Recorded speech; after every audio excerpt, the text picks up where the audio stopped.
Putin prepares to use father of all bombs, a weapon that could vaporize bodies.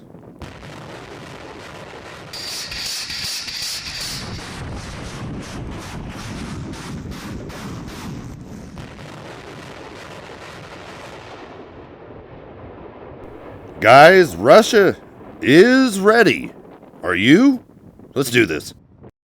Hey guys, Bubba here. Hey, today I wanted to talk about the father of all bombs and what Putin is bringing in to Ukraine. It's literally one of the world's most brutal weapons as it pulls oxygen out of the air. The West warns Russia could use terror weapon that vaporizes bodies alongside a massive amphibious assault into Kiev. Warning or not, Russian army deploys a COS-1 near the Ukrainian border. As this CNN footage right here you guys might have seen floating around shows a TOS-1 heavy flamethrower being deployed near the Ukrainian border. This TOS-1 is able to shoot thermobaric rockets. We're going to talk about that more in a second here. Thermobaric weapons are capable of vaporizing human bodies and crushing internal organs. And the TOS Buratino is what's rolling into Ukraine right now. The TOS-1s were first used in combat in Afghanistan by the Soviet Union during the Soviet-Afghan War. Later, they were used during the Second Chechen War, which they did a lot of damage. But it does no good if your Russian vehicles are running out of fuel. Check this out. Сломались, пацаны. Сломались. Можно оттащить на Россию обратно. А вы хоть знаете, куда вы едете? Нет. Куда? На Киев, блядь, хуярите. Да. А что по новостям говорят? Ну, у вас пока все на нашей стороне. Ваши и плен сдаются хорошо. Потому что тоже пацаны не знают, куда еду и ехать, блядь. И я вот всю колонну пообспрашивал таких, как вы. Никто не в курсе вообще, кто куда едет.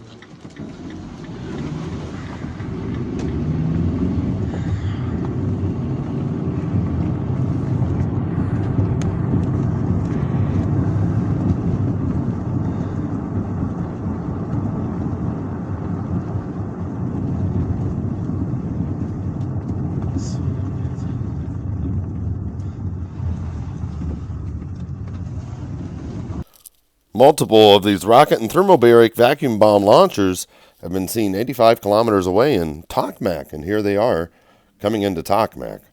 You're going to see the TOS-1. Tokmak is 85 kilometers from the nuclear power station there, or about 50 miles away. That's not good. There's rumors on Russian TV of a Ukrainian attempt to bring a dirty bomb, quote-unquote, into Russia. This could be a possible cover for a false flag attack, where Russia turns on the heat even more, because they can start dropping these things from the helicopters, the drones, and their fighter jets. This could get really ugly really quick. This one coming up here, it has a crane right in the middle, and they remove those covers on either side. And you see that Z there? That is the Russian advancing forces right there.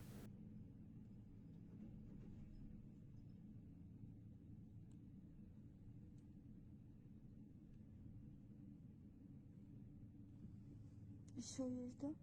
А люди стоят. Люди просто стоят. Coming up next was a heavy explosion in Mykolaiv the other night, showing one of these in action.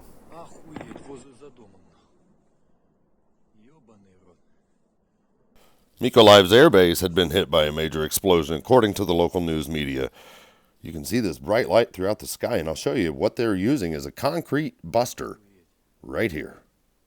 This is the BET-AB, which is a concrete piercing, rocket-assisted runway cratering bomb. But the one that really concerns them is the ODAB-500P, which literally burns you from the inside out with the shockwave and the heat of the explosive. Keep in mind, these AI-assisted bombs are using nanoparticles in them as well. This was an attack in Syria in December of 2019, showing what they can do with their Russian-supplied ammunitions of this. And now I'd like to talk about end-time Bible prophecy and how I believe this relates into Isaiah 17, Ezekiel 38, and the Isaiah 49 wars coming up very soon. While everyone's attention's on Ukraine, Russia, Iran says it's ready for an immediate nuclear deal if the Western powers will show the real will and actually get it done, as the U.S. administration under Biden will continue working with Russia as the mediator in the JCPOA talk for the nuclear talks with Iran. This is all coming to a head, guys. I'd like to read what some of the online Bible scholars and end-time Bible prophecy watchmen on the wall are looking at and what they're talking about. Here's from Keegan. I'm going to read what he said. I'm trying to connect as to how Russia would come against Israel, and then it struck me. Now that Putin knows that Israel can export gas to Europe, it's what gets him absolutely mad. And that's the hooks in your jaws that leads to Ezekiel 38. The fact that we are talking about the spoil, quote-unquote, only tells us how close we are to the fulfillment of Ezekiel 38. Ezekiel chapters 38 and 39 describe a war that will take place when a Russian-led coalition of nations will invade Israel with the intent of destroying them. Russian-controlled natural gas giant Gazprom has threatened to disrupt the natural gas supplies to Europe following warnings. John Kerry and others that harsh economic sanctions will continue to be imposed on Russia, as Russia is the largest exporter of natural gas in the world.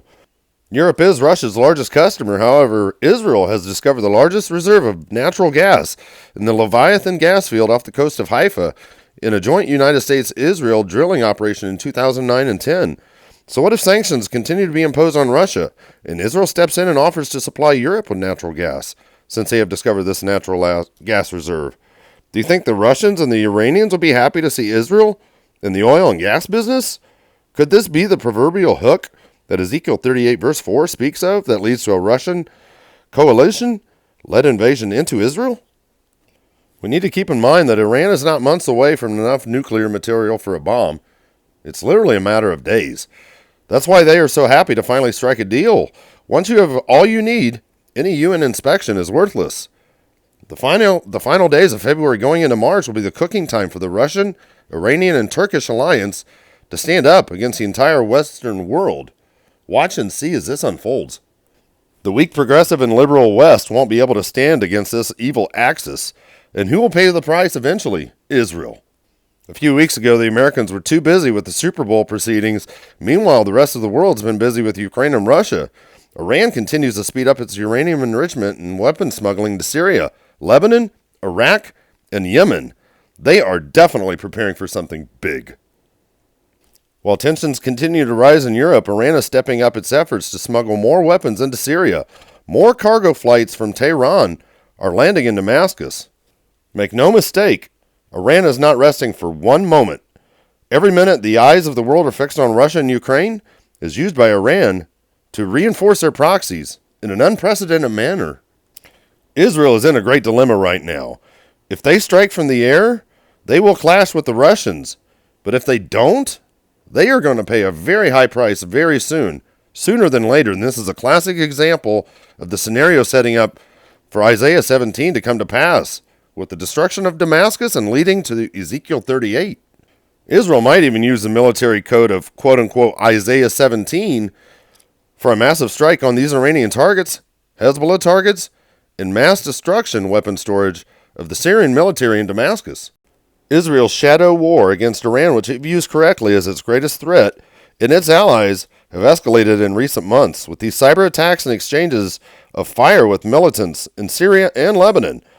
Though battered over recent decades and a mere shadow of its former glory, Damascus remains a functioning and inhabited city. So this begs the question, are we on the threshold of witnessing God's destruction of Damascus coming very soon? The Abraham Accords have set the stage for the sudden start of the war of Gog and Magog, a massive attack on Israel by a group of hostile nations led by Russia, Iran, and Turkey, which is also known as Magog, Persia, Togarmah. Syria is the powder keg that will likely set the proverbial bomb off, and Damascus will be the epicenter. It will be a sum of all fears moment, and it is now imminent. It is worth noting that Damascus was the epicenter for the start of God's age of grace, with Saul becoming the Apostle Paul as he was on his way to Damascus. Here's another question. Could it be that God will also use the city of Damascus to signal the end of the age of grace, the rapture, the removal of the church, and the start of the apocalyptic tribulation period by its sudden and complete destruction? Guys, there's so much I want to cover. Ukraine falls in perfectly with the Ezekiel 38 prophecy talking about Gomer joining up with Togarmah, Turkey, Meshach, Tubal, Rosh, Gog of Magog, Persia, coming against Israel. Israel going after the Bushehr power plant with Elam in Iran. Guys, there's so much I want to cover. Let me know what you guys want to hear next or how you want me to go about doing this. Let me know in the comments below. We'll talk to you soon.